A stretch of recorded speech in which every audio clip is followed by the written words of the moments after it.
أعوذ بالله من الشيطان الرجيم. சபிக்கப்பட்ட ஷைத்தானை விட்டு அல்லாஹ்விடம் நான் பாதுகாப்பு தேடுகின்றேன்.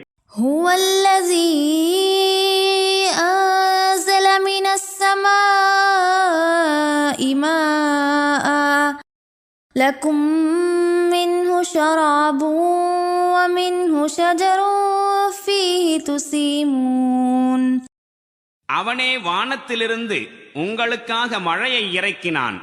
அதனை நீங்களும் நன்கு அருந்துகின்றீர்கள். மேலும் அதிலிருந்து உங்கள் கால்நடைகளை மேய்ப்பதற்காக புற்பூண்டுகளும் முளைக்கின்றன.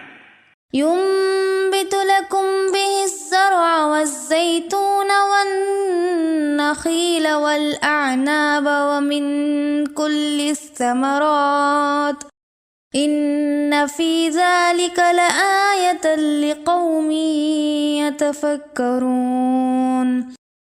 மேலும் அந்த நீரை கொண்டு பயிர்களை முளைக்கச் செய்கின்றான்.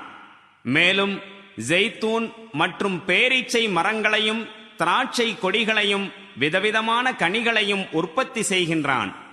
திண்ணமாக சிந்திக்கும் மக்களுக்கு இவற்றில் பெரும் சான்று உள்ளது.